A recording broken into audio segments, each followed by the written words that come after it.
Hi hello, ഞാനാണെങ്കിൽ നമ്മുടെ പഴയ വീടിൻ്റെ തിണ്ണയിൽ വന്നിരിക്കുമായിരുന്നേ. അപ്പോൾ ഇന്ന് വീഡിയോ ഒന്നും എടുക്കണ്ടെന്നൊക്കെ വിചാരിച്ചിങ്ങനെ ഇരുന്നതാ. പക്ഷേ എനിക്ക് ഭയങ്കര സന്തോഷമുള്ളൊരു കാര്യം എൻ്റെ കയ്യിൽ കിട്ടി. അപ്പം ഞാൻ വിചാരിച്ചു നിങ്ങളെയും കൂടെ കാണിക്കാമെന്ന് വിചാരിച്ചു. അത് കിട്ടുമ്പോൾ എന്താണേലും കാണിക്കണമെന്ന് ഇങ്ങനെ വിചാരിച്ചിരിക്കുമായിരുന്നേ. ഇന്ന് ഭയങ്കര വെയിൽ. എനിക്കാണെങ്കിൽ മൂക്കടപ്പ് അങ്ങോട്ട് മാറുന്നില്ല. അല്ലാതെ പനിയുടെ അസ്വസ്ഥതയൊക്കെ മാറി. ഈ തണുപ്പടിക്കുമ്പോഴത്തേക്കും എൻ്റെ മൂക്കങ്ങ് അടയ്ക്കുക. അപ്പം ഞാൻ നിങ്ങളെ കാണിക്കാമെന്ന് വെച്ച കാര്യം എന്താണെന്ന് പറയാം. ഇൻസ്റ്റയിലും മറ്റേ യൂട്യൂബിലൊക്കെ എൻ്റെ വീഡിയോ കാണുന്നൊരു ചേച്ചിയുണ്ട്, ഗുരുവായൂരുള്ള. അപ്പോൾ ഞാൻ ലൈവിലൊക്കെ കയറുമ്പോൾ ഇങ്ങനെ കമൻറ്റും ഒക്കെ വന്നിടും കേട്ടോ. അക്ഷയ് എന്ന ചേച്ചിയുടെ പേര്. അപ്പോൾ അവർ ഗുരുവായൂർ സെറ്റിൽഡ് ആട്ടോ. ഗുരുവായൂരാണ് താമസിക്കുന്നത്.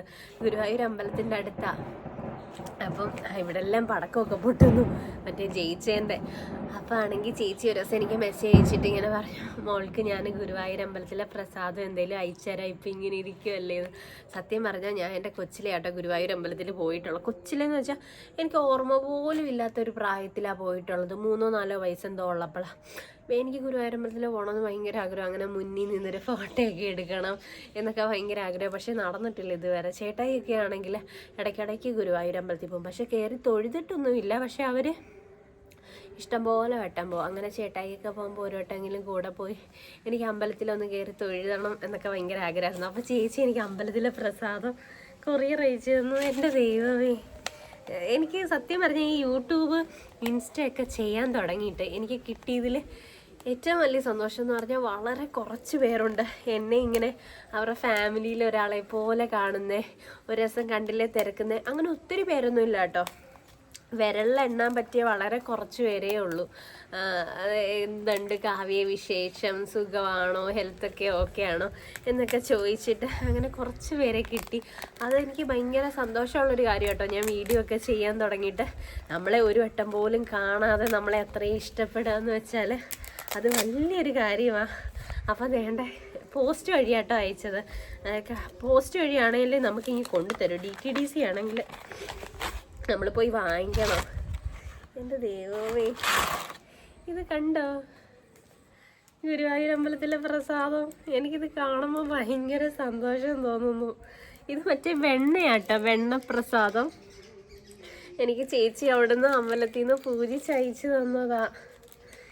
എന്നെ ഒരു പരിചയമില്ലാത്ത ഒരാൾ എനിക്ക് വേണ്ടി അപ്പം പറഞ്ഞു, ഇപ്പം ഇങ്ങനെ ഇരിക്കുമല്ലേ, ഈ സമയം വെണ്ണ ഇങ്ങനെ കഴിക്കുന്നതൊക്കെ നല്ലതാ, അങ്ങനെ പൂജിച്ച് അവിടുന്ന് കഴിക്കാറുണ്ടെന്ന് പറഞ്ഞു. അങ്ങനെ എനിക്ക് അയച്ചു തന്നതാ ഗുരുവായൂർ അമ്പലത്തിലെ. അയ്യോ, സത്യം പറഞ്ഞ് തുറക്കുമ്പോൾ എനിക്ക് ഭയങ്കര സങ്കടവും തോന്നും. കാരണം നമുക്ക് വേണ്ടവർ പോലും നമ്മളെ ഇത്രയും സ്നേഹിക്കത്തില്ല. നമ്മളെ അറിയാത്തവരൊക്കെ നമ്മൾക്ക് വെണ്ണ ഞാൻ എടുക്കുന്നില്ല കേട്ടോ, വെണ്ണ അതിലിരിക്കട്ടെ. പ്രസാദം എടുക്കാം അമ്പലത്തിൽ. അയ്യോ, എന്തൊരു തണുപ്പാണെന്നറിയാമോ അതിന്. നല്ല മണം. അമ്പലത്തിലെ ചന്ദനമൊക്കെ ഉണ്ട്, കളഭും ഒക്കെ ഉണ്ട്. വേണ്ട, അയ്യോ, എനിക്കങ്ങനെ ആരും ഇതുവരെ തന്നിട്ടില്ല ഇങ്ങനെ. ഇതെനിക്ക് ഭയങ്കര വലിയൊരു സമ്മാനം പോലെയാട്ടോ. എനിക്ക് ഭയങ്കര സന്തോഷം തോന്നി. എനിക്ക് പെട്ടെന്ന് കരച്ചിൽ വന്നു. അതെന്താണെന്നറിയാമോ? എനിക്ക് ഭയങ്കര സന്തോഷം വരുമ്പോൾ എനിക്ക് കരച്ചിലേ വരും. എനിക്കിങ്ങനെ കിട്ടിയല്ലോ. ഇത് ഗുരുവായൂർ അമ്പലത്തിലെ വെണ്ണപ്രസാദവും പിന്നെ അവിടുത്തെ കളഭവും ആട്ടോ. എനിക്ക് ചേച്ചി അവിടെ ഗുരുവായൂർ നയിച്ചെന്നേ ചേച്ചിയെ ഞാൻ കണ്ടിട്ടൊന്നുമില്ല. ആകെ എനിക്ക് ഇൻസ്റ്റയിൽ ചേച്ചി മെസ്സേജ് അയച്ചു. എന്നിട്ട് പറഞ്ഞു, കാവ്യക്ക് എന്തെങ്കിലും എനിക്ക് ഇപ്പം ഇങ്ങനെ ഇരിക്കുമല്ലേ, ഇത് കഴിച്ചാൽ മതി, ഇല്ലെങ്കിൽ അവിടുത്തെ പ്രസാദം അയച്ചു തരാമെന്നൊക്കെ പറഞ്ഞു. എനിക്ക് ഭയങ്കര സന്തോഷമായി കേട്ടോ ഇത് കൈ കിട്ടിയപ്പോഴത്തേക്കും. എന്നേലും ഞാൻ ഒരു ദിവസം ഗുരുവായൂർ അമ്പലത്തിൽ പോവും. പക്ഷെ എങ്കിലും നമ്മളെ ഇത്രയും സ്നേഹിക്കുന്ന ആൾക്കാരൊക്കെ ഉണ്ടെന്ന് പറയുമ്പോഴേ ഭയങ്കര സന്തോഷം. അതിപ്പോൾ ഒരാളാണേലും ഭയങ്കര സന്തോഷം തോന്നുന്നു. ഇതിൻ്റെ കയ്യിലിരിക്കുമ്പോൾ ഈ പ്രസാദം കാണുമ്പോൾ എനിക്ക് ഇപ്പം തന്നെ തൊടാൻ തോന്നുന്നു. അത്രയ്ക്ക് സന്തോഷമുണ്ട്. അപ്പോഴേ അമ്പലത്തിലെ പ്രസാദം കണ്ടപ്പോൾ എനിക്ക് അപ്പം തന്നെ പ്രസാദം ഇടണം. വെട്ടത്തേക്കുമ്പോൾ കണ്ടു എൻ്റെ കളറ്. എന്ത് രസമാണ് വെട്ടത്തേക്കുന്ന കളർ. സത്യം പറഞ്ഞാലേ ഈ സ്കിൻ കണ്ടോ, ഈ വെട്ടത്തേക്കുമ്പോൾ തിളക്കമൊക്കെ, പാടൊന്നും കാണുന്നില്ലേ. ഇങ്ങോട്ട് മാറിയപ്പോൾ ഉള്ള സ്കിൻ കണ്ടോ. ഇങ്ങനെയാണ് മിക്ക ബ്യൂട്ടി വ്ളോഗേഴ്സും വീഡിയോ എടുക്കുന്നത്. ക്രീമും കാര്യങ്ങളും ഒക്കെ അവർ ആ സൺലൈറ്റിൻ്റെ ആ ഒരു ഇതിൽ ഇരുന്നിട്ടാണ് എടുക്കുന്നത്. അപ്പോൾ സ്കിന്നിന് ഭയങ്കര തിളക്കം തോന്നും. അതുകൊണ്ട് നമ്മുടെ സ്കിന്നിന് ചേരുന്ന സാധനമേ നമ്മൾ വാങ്ങിച്ചിടാവൂ. കണ്ണി കണ്ട എല്ലാം ഒന്നും വാങ്ങിച്ചിടരുത്. എനിക്ക് അമ്പലത്തിലെ പ്രസാദം കണ്ടപ്പോഴത്തേക്കും കുളിച്ചിട്ട് എനിക്ക് അപ്പം തന്നെ അമ്പലത്തിലെ പ്രസാദം ഇടണം. അങ്ങനെ ഞാൻ പെട്ടെന്ന് ആവിയും കൂടെ കൊണ്ട് തോരൻ വെക്കാനുണ്ടായിരുന്നു. തോരനും വെച്ച് ഞാൻ കുളിച്ച് അമ്പലത്തിലെ പ്രസാദവും ഇട്ടു. പക്ഷേ 2 ദിവസം ലാക്ടോ കലാമിൻ ഇട്ടതല്ലേ ഉള്ളൂ. നമ്മുടെ മുഖത്തെ ആ പാട് നല്ല കുറഞ്ഞില്ലേ? നിങ്ങൾ ശ്രദ്ധിച്ചോ? ആ സത്യം പറഞ്ഞാൽ നമ്മുടെ ഈ കുരു പൊട്ടിച്ച് കഴിഞ്ഞ് എൻ്റെ ഫേസിൽ അങ്ങനെയാണ് വരുന്നത്. ഈ കുരുൻ്റെ ഫേസിൽ എങ്ങനെയാണെന്ന് പറയുമ്പോൾ, ഈ കുരു പൊട്ടിക്കഴിഞ്ഞിട്ട് ആ പാട് കാണും. ആ പാട് ഒരു ലെയറായിട്ട് ഇങ്ങനെ വരും. അത് ഇപ്പം നല്ല കറുകറാന്നുള്ള പാടാണെങ്കിൽ, ഞാൻ ഫോൺ ഇങ്ങനെയാണ് പിടിച്ചേക്കുന്നത്, നല്ല കറുകറാന്നുള്ള പാടാണെങ്കിൽ ഒരു 2 ദിവസം കഴിയുമ്പോഴത്തേക്കും ആ മുകളിലത്തെ പാളിയില്ലേ അതിങ്ങനെ ഇളകിപ്പോരും. അപ്പം ആ പാട് കുറച്ച് ലൈറ്റ് ആകും. പക്ഷെ പാട് കാണും. സാധാരണ ഞാൻ രക്തചന്ദനം അരച്ച് തേക്കും അങ്ങനെ എന്തെങ്കിലും. പക്ഷേ പാട് മാറാൻ ലാക്ടോ കലാമിൻ അടിപൊളി കേട്ടോ. ഞാൻ എപ്പോഴും നിങ്ങളോട് പറയത്തില്ല, എൻ്റെ വീഡിയോസിലെല്ലാം, എൻ്റെ പണ്ടോട്ടേ വീഡിയോസ് കാണുന്ന ആൾക്കാർക്ക് അറിയാൻ പറ്റും. കാരണം ഞാൻ എപ്പോഴും പറയും, മുഖത്ത് പാടുണ്ടെങ്കിൽ ലാക്ടോ കലാമിൻ തേച്ചാൽ മതി എന്ന് ഞാൻ എപ്പോഴും പറയും. ഇതിങ്ങനെ ഇടയ്ക്കിടയ്ക്ക് ഇത് ഡ്രൈ ആകുന്ന ടൈമിൽ അത് തുടച്ച് കളഞ്ഞിട്ട് വീണ്ടും തേച്ചാൽ മതി. എൻ്റെ മുഖത്ത് പണ്ട് ഏറ്റവും വലിയൊരു പാട് വന്നതാണ്, ഒരു പൊള്ളൽ പോലെ. അതെന്താണെന്ന് ഇപ്പോഴും അറിയത്തില്ല. സൺബേൺ ആണെന്നൊന്നും ഒന്നും അറിയത്തില്ല. പെട്ടെന്ന് ഒരു ദിവസം എൻ്റെ ഇവിടെ ചൊറിഞ്ഞു, എനിക്ക് ചുമന്നു. പിറ്റേന്നായപ്പോഴത്തേക്കും ഈ മുറിവിൻ്റെ പൊറ്റ പോലെയായി ഇത്രയും ഭാഗം. എൻ്റെ ദൈവമേ, പെട്ടെന്ന് ടെൻഷനായി, അതും മുഖത്ത്.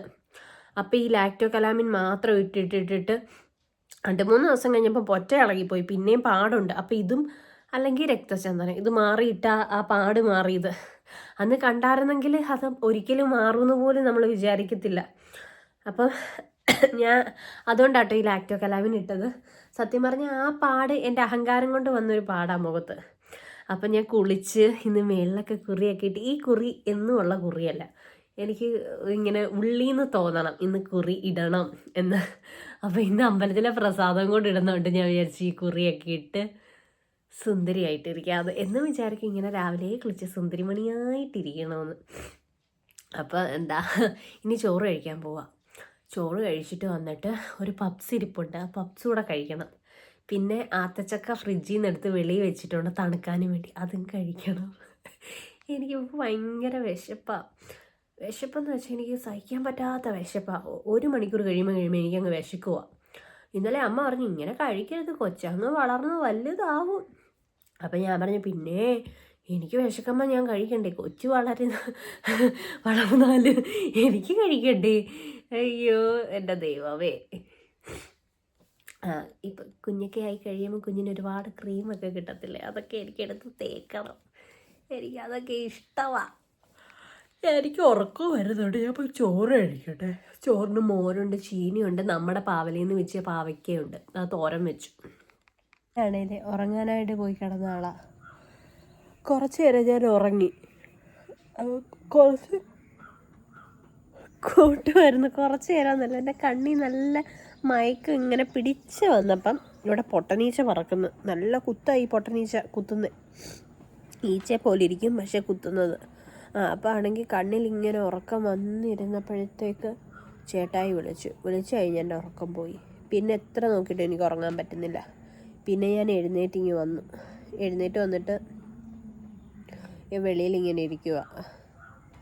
നല്ല കൊതുകുത്തുന്നു. ചാച്ചനാണെങ്കിൽ അവിടെ വന്ന് കിടന്നതാണ്. ചാച്ചൻ ഉറങ്ങി, പക്ഷെ ഞാൻ ഉറങ്ങിയില്ല. ഞാനിവിടെ വെളിയിൽ വന്നിങ്ങനെ പുറത്തോട്ടൊക്കെ ഓരോന്നൊക്കെ നോക്കിയെടുത്തൊക്കെ ഇങ്ങനെ ഇരിക്കുക. ഇതിനെ ഉറക്കത്തിൽ നിന്ന് തള്ളി എഴുന്നേപ്പിച്ച് മിച്ചർ വേണം വേണ്ട. അപ്പോഴത്തേക്കും ആൾ വന്നു, ചിക്കുവും വന്നു. ഇയാൾക്ക് അങ്ങ് ചൊറിച്ചിലായപ്പോഴും ഞാൻ ഇങ്ങനെ കാല് വെച്ച് ഇയാളങ്ങ് മാന്തും. മണീന് ഭയങ്കര ഉറക്കമായിരുന്നു. ചാച്ച ഉറക്കത്തിൽ നിന്ന് എഴുന്നേക്കടാന്ന് പറഞ്ഞില്ല, ഇനി രാത്രി അവ ഉറക്കത്തില്ല. ചിക്കു ഇനി ഇവിടെയൊക്കെ ഇങ്ങനെ കുറച്ച് നേരമൊക്കെ നിൽക്കും. ഇന്നലെ രാത്രിയിലും ഉണ്ടായിരുന്നു. ചിക്കു കുട്ടി പെണ്ണാസി ശിങ്ങാണ്ടി കിടന്നു. ഒരാൾ വന്ന് ചാച്ചൻ്റെ അടുത്ത് കിടന്നു. പിന്നെ ചിക്കു തണ്ട് ചാച്ചൻ്റെ അടുത്ത് നിൽക്കുന്നു. ഇപ്പം ഇവന് നമ്മളെ പേടിയൊന്നുമില്ല കേട്ടോ. മണിയൻ ഇങ്ങനെ ഇരിക്കുകയും ചെയ്യും, അവനെ ഓടിക്കുകയും ചെയ്യും. വെള്ളം കുടിക്കുക. അവന് ഉറക്കമാ, അവന് ഉറക്കം വീഴ്ത്തില്ല. ആണെങ്കിൽ ദിവസങ്ങൾ കൊണ്ട് ഇവിടെ ഇരിക്കുക കേട്ടോ. വെള്ളത്തിൽ ഇതിനെ കൊണ്ട് നട്ട് വെക്കാം. ഇത്രയും എടുത്തോണ്ടെങ്കിൽ നടാം. വേരൊക്കെയുള്ള ചെടിയാണ്. അച്ഛനെ കൊണ്ട് ഞാൻ അവിടെ കുഴിയെടുപ്പിക്കുക. ഭയങ്കര കട്ടിത്തറയല്ലയോ നമ്മുടെ ഇവിടെ. സ്ഥിരം വൈകുന്നേരം ഇപ്പോൾ ഒരു കറണ്ട് പോക്കുണ്ട് കേട്ടോ. ഇപ്പോൾ കറണ്ട് പോയി. ഷടയിൽ നിന്ന് വരുമായിരിക്കും. എന്തിനാ ഈ കറണ്ട് പോകുന്നതെന്ന് അറിയാത്തത്. 6:10 ഉള്ളൂ. നമ്മൾ 6 മണിയാകുമ്പോൾ ഇപ്പോൾ വിളക്ക് കത്തിക്കും കേട്ടോ. ഇപ്പോൾ വേഗം ഇരുട്ടത്തില്ല, അതുകൊണ്ട് നേരത്തെ വിളക്കൊക്കെ കത്തിക്കും. വലിയ തണുപ്പൊന്നുമില്ല. പണ്ടാണെങ്കിൽ ഈ സമയമൊക്കെ നമുക്ക് മുറ്റത്തിറങ്ങാൻ പറ്റത്തില്ല, തണുപ്പ് കൊണ്ട്. ഒരണക്കിന് വലിയ തണുപ്പില്ലാത്തതാണ് നല്ലത്. പനി പിടിക്കും, പല്ലിയും ചലച്ച് പനി പിടിക്കുന്നല്ലേ. പക്ഷെ ഒട്ടും തണുപ്പില്ല. വൃശ്ചികത്തിൻ്റെ ഭയങ്കര ആവി എടുക്കുന്നൊരു കാലാവസ്ഥ. അമ്മ വന്നില്ല കേട്ടോ. അമ്മയ്ക്ക് 5 വായന, അതുകൊണ്ട് അമ്മ കുറച്ച് ലേറ്റ് ആകും. ചാച്ചനാണേ മുക്കിനോട്ട് പോകാൻ നിൽക്കുക ഏത്തപ്പഴം വാങ്ങിക്കാനും വേണ്ടി. ഞാൻ 2-3 ദിവസം കൊണ്ട് ഏത്തപ്പഴം ഒന്നും കഴിക്കുന്നില്ലായിരുന്നു. ഈ പനി വന്നോണ്ടേ മാറട്ടേന്ന് വെച്ചിട്ട്. ഈ കറണ്ട് എന്താണോ പോയത്. ചാച്ചാ, കറണ്ട് പോയി. നമ്മുടെ മാത്രം പോയതാണോ നോക്കിയേ. ചിലപ്പോൾ നമ്മുടെ മാത്രം ഫ്യൂസ് അടിച്ചു പോകും കേട്ടോ. അങ്ങനെയൊക്കെ ഉണ്ട്. നമ്മുടെ ഫ്യൂസ് എപ്പോഴും അടിച്ചു പോകും. പനിയൊന്നോടി നിനക്ക്? ആണ് ആണ് ആണ് ആണ് പനിയുള്ളവളെ നമ്മളുടെ വീട്ടിൽ കേട്ടിരുന്നു ചാച്ചാ. എനിക്കും പനി പിടിക്കും. ഞാൻ പറഞ്ഞു എൻ്റെ അടുത്ത് വന്ന് കിടക്കാൻ. മാറി കിടക്കാൻ പറഞ്ഞപ്പോ എൻ്റെ അടുത്ത് കീഴി കയറി കിടക്കും. എൻ്റെ കൂടെ കിടക്കല്ലേ, എനിക്ക് വയ്യേ. അയ്യോ